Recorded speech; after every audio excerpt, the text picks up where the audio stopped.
প্রিয় দর্শক, স্বাগত জানাচ্ছি সারাদিনের সংবাদে প্রতিদিনের আয়োজন রাত 11টার শীর্ষ সংবাদে।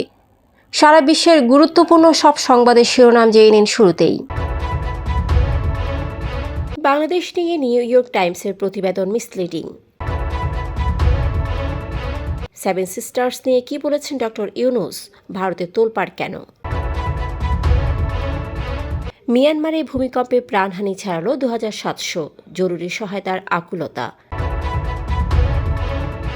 চীন সফর অন্তর্বর্তী সরকারের বড় সাফল্য বললেন মির্জা ফখরুল।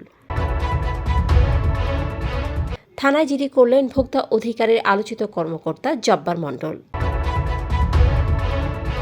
একটি শক্তি ক্ষমতা থাকার জন্য নতুন নতুন পন্থা বের করছে। সবাই মিলে ভোটের অধিকার প্রতিষ্ঠা করতে হবে বললেন খালেদা জিয়া। পৃথিবীতে ফেরার 13 দিন পর মুখ খুললেন সুনিতা ও বুচ, যা বললেন তারা। সৌদি আরবে চাঁদ দেখা নিয়ে বিতর্ক, একদিন আগেই ঈদ উদযাপন। ঈদের ছুটিতে কক্সবাজার সমুদ্র সৈকতে পর্যটকদের উপচে পড়া ভিড়। প্রিয় দর্শক, এবারে জেনে নিন বিস্তারিত। ফ্যাশন ব্র্যান্ড মানে আর্ট। নিউ ইয়র্ক টাইমসের এক প্রতিবেদনে বাংলাদেশ সম্পর্কে উদ্বেগজনক ও একপেশে দৃষ্টিভঙ্গি তুলে ধরা হয়েছে, যা দেশটির ধর্মীয় চরমপন্থার ঝুঁকি বোঝায়। এটির মাধ্যমে বাংলাদেশের রাজনৈতিক ও সামাজিক গতিশীলতাকে অতি সরলীকরণ করা হয়েছে, যা 18 কোটি মানুষের জাতিকে কলঙ্কিত করতে পারে। অন্তর্বর্তীকালীন সরকার এক সংবাদ বিজ্ঞপ্তিতে জানিয়েছে, প্রতিবেদনটি ভুল চিত্র তুলে ধরে এবং বাংলাদেশে গত এক বছরে যে অগ্রগতি হয়েছে তা গুরুত্বপূর্ণভাবে বিবেচনা করা উচিত। বাংলাদেশের প্রধান উপদেষ্টা ডক্টর মোহাম্মদ ইউনূস সম্প্রতি চীন সফরে গিয়ে ভারতের উত্তর পূর্বাঞ্চলীয় সেভেন সিস্টার্স খ্যাত 7টি রাজ্যের ব্যবসায়িক সম্ভাবনা নিয়ে মন্তব্য করেন। তিনি বলেন, এই অঞ্চলের জন্য সমুদ্রের একমাত্র অভিভাবক বাংলাদেশ, যা চীনা অর্থনীতির সম্প্রসারণে সহায়ক হতে পারে। তার মন্তব্যে ভারতের আসামের মুখ্যমন্ত্রী এটিকে আপত্তিকর হিসেবে উল্লেখ করেন এবং কংগ্রেস নেতা পবন খেরা বলেন, ঢাকা দৃষ্টিভঙ্গি বিপজ্জনক। বিষয়টি নিয়ে ভারতের রাজনীতিতে ব্যাপক তোলপাড় শুরু হলেও দিল্লি এখনও আনুষ্ঠানিক প্রতিক্রিয়া জানায়নি। মিয়ানমারে গত শুক্রবার 7.7 মাত্রার শক্তিশালী ভূমিকম্পে মৃতের সংখ্যা 2719-এ পৌঁছেছে। আহত 4521 জন এবং 441 জন নিখোঁজ রয়েছে। এই ভূমিকম্পটি দেশটির ইতিহাসে সবচেয়ে বিধ্বংসী। আন্তর্জাতিক সংস্থাগুলো জানিয়েছে, ক্ষতিগ্রস্ত এলাকায় আশ্রয়, খাদ্য ও ওষুধের তীব্র সংকট তৈরি হয়েছে। তবে চলমান গৃহযুদ্ধের কারণে সহায়তা পৌঁছানো কঠিন হচ্ছে। সামরিক জান্তা প্রধান মিন অং হেয়ুং মৃতের সংখ্যা 3000 ছাড়তে পারে বলে আশঙ্কা প্রকাশ করেছেন।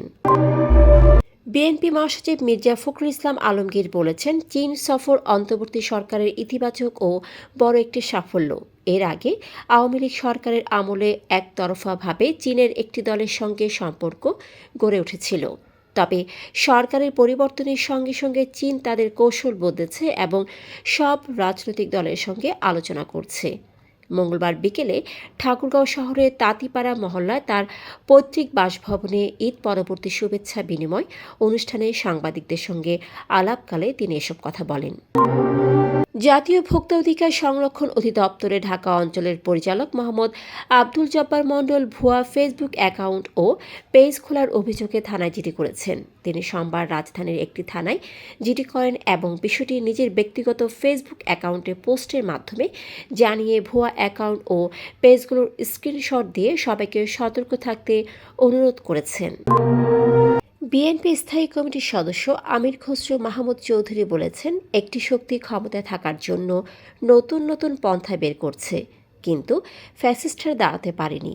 এই শক্তিও যাতে দাঁড়াতে না পারে সেজন্য বাংলাদেশের মানুষ প্রস্তুত রয়েছে। মঙ্গলবার সকালে নেতাকর্মীদের সঙ্গে ঈদের কুশল বিনিময়ের সময় এসব কথা বলেন তিনি। বিএনপির চেয়ারপারসন খালেদা জিয়া দলের নেতাদের উদ্দেশ্যে বলেছেন, আগামী দিনে গণতন্ত্র প্রতিষ্ঠায় সবাইকে ঐক্যবদ্ধ থাকতে হবে। সোমবার রাতে পবিত্র ঈদ উল ফিতর ও মহান স্বাধীনতা দিবস উপলক্ষে রাজধানীর গুলশানের চেয়ারপারসনের কার্যালয়ে দলের সিনিয়র নেতাদের সঙ্গে শুভেচ্ছা বিনিময় অনুষ্ঠানে লন্ডন থেকে ভার্চুয়ালি যুক্ত হয়ে খালেদা জিয়া এ কথাগুলো বলেন। খালেদা জিয়া বলেন, একে অপরকে সহযোগিতা করতে হবে, সবাই মিলে ভোটের অধিকার প্রতিষ্ঠা করতে হবে। নাসার নভোচারী সুনিতা উইলিয়ামস ও বুচ উইলমোর 9 মাসের বেশি সময় পর পৃথিবীতে ফিরে প্রথমবারের মতো সাংবাদিকদের সঙ্গে কথা বলেছেন। তারা 18 মার্চ পৃথিবীতে ফিরে আসেন। নাসা ও স্পেস এক্সের মিশন ক্রু 10-এর অংশ হিসেবে সুনিতা, বুচ এবং সহকর্মী নিক হেক স্টারলাইনার জনসন স্পেস সেন্টারে এক সংবাদ সম্মেলনে অংশ নেন। সুনিতা বলেছেন, এটি একটি অনন্য ঘটনা এবং সবাইকে এটি জানানো উচিত। সৌদি আরবে শাওয়াল মাসে চাঁদ দেখা নিয়ে তুমুল বিতর্ক শুরু হয়েছে। সম্প্রতি কিছু প্রতিবেদনে দাবি করা হয়েছে যে সৌদি কর্তৃপক্ষ চাঁদ দেখার ব্যাপারে ভুল তথ্য দিয়েছে।